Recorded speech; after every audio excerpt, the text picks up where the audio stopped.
చాలా మంది కొబ్బరికాయ చెడిపోతే ఎటువంటి ఫలితాలు ఉంటాయి అని చెప్పేసి అడగడం జరుగుతుంది. మనము ప్రతి ఒక్కరము కూడా గుడికి వెళ్తాం. గుడికి వెళ్లి కొబ్బరికాయ నార్మల్ గా కొడుతూనే ఉంటాం. ఎప్పుడో ఒకప్పుడు ఏంటి అని అంటే చెడిపోయిన కొబ్బరికాయ వస్తుంది. అప్పుడు ఎటువంటి ఫలితాలు ఉంటాయి మన జీవితం పైన అని చెప్పేసి చాలా మంది కూడా అడుగుతూ ఉంటారు.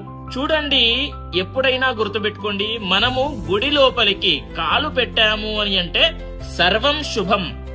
మీరు ఏం చేసినా సరే, మీకు ఏం జరిగినా సరే, ఆఖరికి మీ ప్రాణం పోయినా సరే అది మీకు శుభ ఫలితాలనే ఇస్తుందే తప్పిస్తే డైరెక్ట్ గా మీరు స్వర్గానికి వెళ్తారు.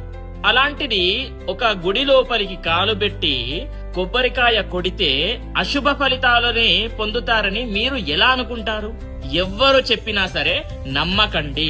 నేను చెప్పేది ఎటువంటి ఫలితాలు ఉంటాయి చెప్తానని చెప్పాను కదా, వినండి. కొబ్బరికాయ చెడిపోతే మీకు ఉండేటటువంటి నెగటివ్ ఎనర్జీ ఉంటుంది కదా, ఆ కొబ్బరికాయ లోపలికి గుంజేసుకుంటుంది.